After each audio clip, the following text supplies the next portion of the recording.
அஸ்ஸலாமு அலைக்கும். Welcome to Hanif's kitchen.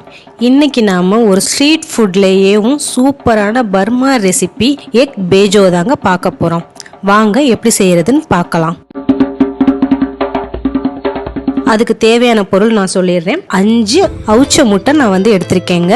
அதுக்கப்புறம் நீல வாக்குல அரிஞ்சு வச்ச வெங்காயம், அதுக்கப்புறம் நீல வாக்குல இந்த மாதிரி அரிஞ்சு வச்ச பூண்டு எடுத்துக்கோங்க. அப்புறம் மிளகா வத்தல் ஒரு 10 மிளகா வத்தல் நான் எடுத்திருக்கேன். ஃபர்ஸ்ட் அடுப்பை ஆன் பண்ணிடுறேன். கடாய் வச்சு அதில் ஆயில் ஊற்றிடலாம். ஆயில் ஊற்றி ஆயில் நல்லா காஞ்சதுக்கப்புறம் நம்ம நீல வாக்கில் எடுத்து வச்ச வெங்காயத்தை போட்டு நல்லா வறுத்துக்கோங்க. அது நல்லா கிறிஸ்பி ஆகிற வரைக்கும் நல்லா இதோ இந்த ஸ்டேஜ் வரணுங்க. அது வரைக்கும் நல்லா வறுத்துக்கோங்க.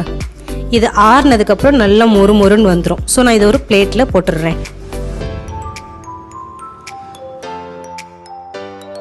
அதுக்கப்புறம் நான் நீல வாக்கில் அரிஞ்சு வச்ச பூண்டையும் போட்டுடுறேங்க. இதையும் நல்லா ப்ரௌன் கலரில் பொரித்து எடுத்துக்கோங்க. இந்த ஸ்டேஜ் வரும்போது எடுத்துருங்க.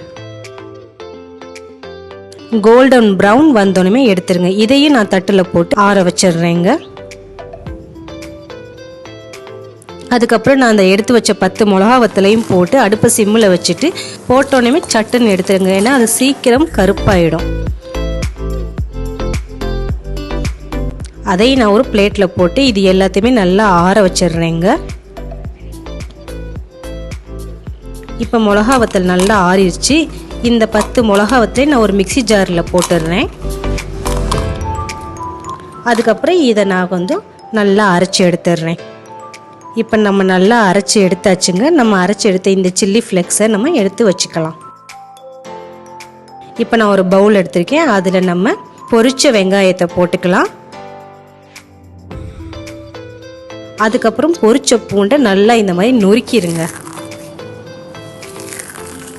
அத்தையும் நான் இதோட சேர்த்துக்கிறேங்க. அதுக்கப்புறம் உங்களுக்கு தேவையான அளவு நீங்கள் சில்லி ஃப்ளெக்ஸ் காரம் எவ்வளோ தேவையோ அந்தளவு சில்லி ஃப்ளெக்ஸ் போட்டுக்கோங்க.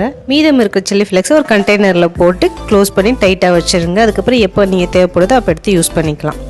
இப்போ இது எல்லாத்தையுமே நான் நல்லா மிக்ஸ் பண்ணிடுறேங்க.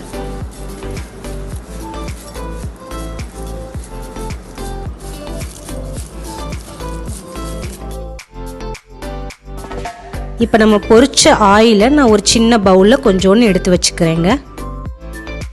இப்போ நம்ம பேஜோ பண்ணுறதுக்கு தேவையான பொருட்களை நான் சொல்லிடுறேன். நான் வேக வச்ச முட்டை 5 எடுத்திருக்கேன். அப்புறம் பொரிச்ச ஆயிலை கொஞ்சம் எடுத்து வச்சுருக்கேங்க. அதுக்கப்புறம் லெமனை புழிஞ்சு அதில் கொஞ்சம் தண்ணி மிக்ஸ் பண்ணி அதையும் நான் ஒரு சின்ன பவுலில் எடுத்திருக்கேங்க. அதுக்கப்புறம் கொத்தமல்லியை பொடிசாக அரிஞ்சு வச்சுருக்கேன். அதுக்கப்புறம் நான் சால்ட்டு போட்டு அதில் கொஞ்சம் தண்ணி ஊற்றி உப்பு தண்ணி வச்சுருக்கேன். அதுக்கப்புறம் புளி கரைச்சி அந்த தண்ணியும் நான் வச்சுருக்கேன். இது நம்ம மிக்ஸ் பண்ண மிக்சர். நான் ஃபஸ்ட்டு ஒரு முட்டை எடுத்து அதை நடுவில் நான் வெட்டிக்கிறேங்க. லேசாக கட் பண்ணிக்கோங்க, ஒரு சின்ன கேப் இருக்கிற மாதிரி.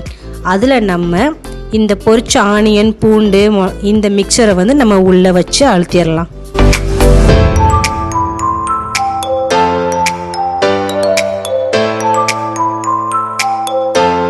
உள்ளே வச்சதுக்கப்புறம் நான் கொஞ்சோன்னு உப்பு தண்ணி இதில் போட்டுக்கிறேங்க.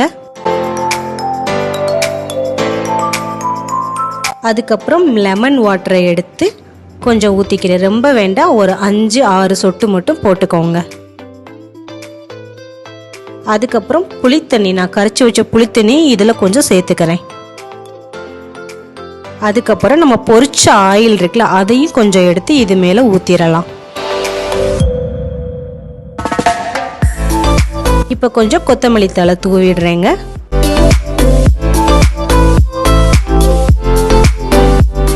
இப்போ நம்மளுக்கு சூப்பரான ஒரு பர்மா ஸ்டைல் எக் பேஜோ ரெடி ஆயிடுச்சு. அவுச்ச முட்டை பிடிக்காதவங்க கூட நீங்கள் இந்த மாதிரி செஞ்சு கொடுத்தீங்கன்னாக்க ரொம்ப விரும்பி சாப்பிடுவாங்க. இது அவ்வளோ டேஸ்ட்டாக சூப்பராக இருக்குங்க.